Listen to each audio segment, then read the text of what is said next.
Aujourd'hui, on veut vous parler du combat. Es-tu prêt à lutter ? Lutter, ok, mais contre quoi, contre qui ?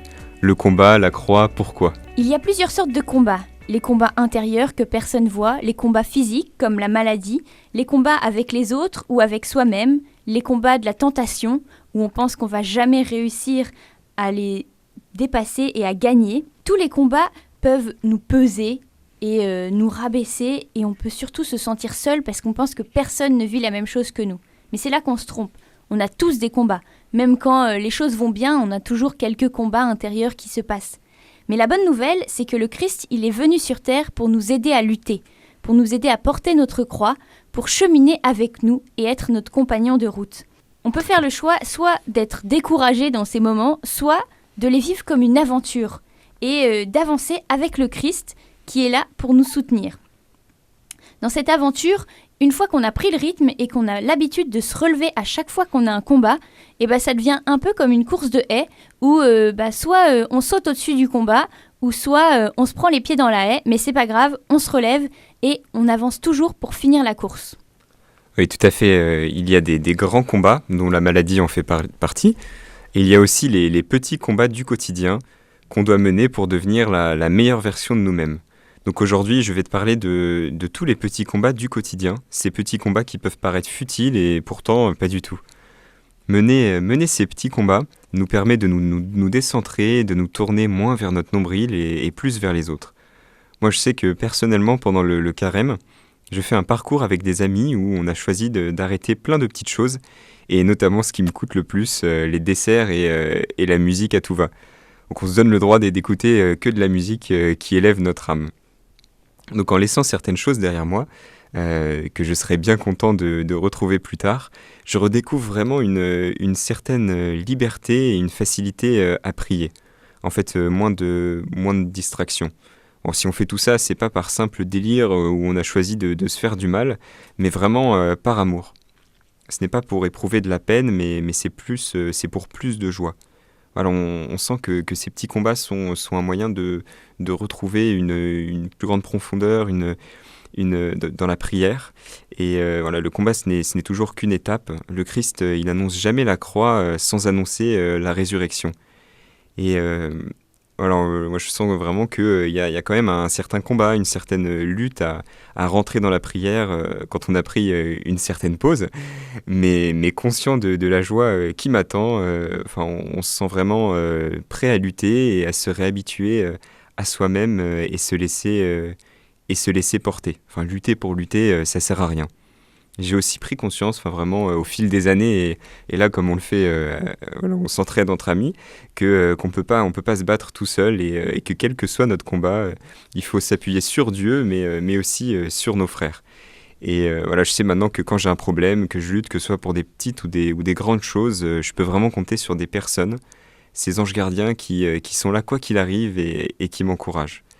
Bon, ça va peut-être faire un petit peu Seconde Guerre mondiale de dire ça comme ça, mais pour pouvoir lutter, pour pouvoir combattre et donner la meilleure version de nous-mêmes, il nous faut des frères d'armes.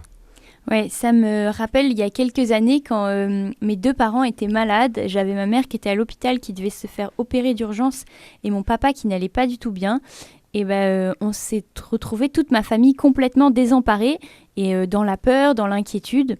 Et ce jour-là, j'ai eu un petit peu l'illumination de dire ok, j'envoie un message à tous mes copains et je leur demande de prier pour nous et c'est ce qu'ils ont fait, et au bout de quelques jours on s'est senti dans la paix en fait, et du coup on s'est bien senti accompagnés, épaulés, encouragés.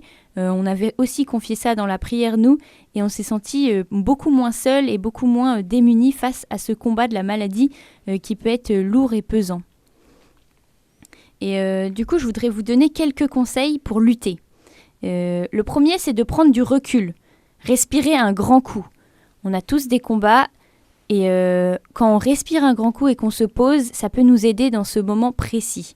Ensuite, il faut confier ça au Seigneur parce que tu n'es jamais seul. Donc rappelle-toi que tu peux toujours confier tout ce qui ne va pas au Seigneur. Aussi ce qui va bien, mais tout ce qui ne va pas en particulier quand c'est lié au combat. La troisième chose, c'est que c'est bien de ne pas se sentir seul par le Seigneur, mais des fois, on ne se rend pas trop compte qu'il est à nos côtés. Donc c'est bien d'avoir quelqu'un avec qui on peut parler de ses combats, avec qui on peut dire ce qui ne va pas, sans pourtant qu'il puisse changer grand-chose, mais qu'il soit là en soutien à côté de nous et qu'on se rende compte qu'on a un ami à notre côté. Et il y a certains de nos combats qui peuvent être liés à des conflits avec des personnes. Et dans ce cas-là, moi je te conseille d'aller pardonner ou de demander pardon à ceux qui sont concernés parce que c'est quelque chose qui peut nous peser. Et alors franchement, de s'alourdir pour une chose pareille alors qu'on pourrait se rendre un peu plus léger dans ces périodes difficiles, c'est une bonne idée. Le Seigneur t'appelle vraiment à lutter pour te donner le meilleur de toi-même. Voilà, il te dit ne crains pas, je suis avec toi. Ne sois pas troublé, je suis ton Dieu. Je t'affermis, oui, je t'aide, je te soutiens de ma main victorieuse. C'est en Isaïe 41:10. Ne crains pas, je suis avec toi. Ne sois pas troublé, je suis ton Dieu. Je t'affermis, oui, je t'aide, je te soutiens de ma main victorieuse. Dans tes moments de lutte, n'oublie pas que ce n'est vraiment pas à la force de tes bras que tu vas y arriver, mais porté par l'amour de Dieu. Alors, il n'est jamais trop tard. Quand je te disais qu'on n'est pas seul, comment ne pas oublier la présence de Dieu? Dieu ne vient pas expliquer la souffrance, mais il vient t'épauler et la remplir de sa présence. Le pire mensonge du malin, c'est que tu n'es pas compris, que tu ne seras jamais compris et que tu n'es pas fait pour goûter à la vraie joie. Voilà, il vient brouiller notre relation avec Dieu et avec les autres pour nous envoyer des messages qui nous démoralisent. Il nous donne souvent le sentiment que nous faisons tout de travers. Souvent, quand on lutte, on ne se sent plus trop digne de l'amour de Dieu et encore moins de celui de nos frères, alors qu'au contraire, c'est le moment où on en a le plus besoin de ses soutiens. Alors aujourd'hui, je veux t'inviter à prendre un de tes combats, un truc difficile que tu vis en ce moment, et à le confier au Seigneur, à prendre ton courage à deux mains et à essayer de te battre dans ce combat. Vas-y, tu peux le dépasser. Tu peux te faire aider, bien sûr, si tu as besoin, mais ce qu'il ne faut surtout pas que tu oublies, c'est que est-ce que tu es prêt à lutter? Est-ce que tu es prêt à te surpasser? Et est-ce que tu es prêt à avancer avec confiance? On sait qu'il ne fait pas toujours... c'est un peu compliqué, la vie, à certains moments. Elle n'est pas toujours rose, mais il y a toujours de l'espérance à l'horizon. Et lève les yeux, car demain, le soleil se lèvera à nouveau et les choses iront bien.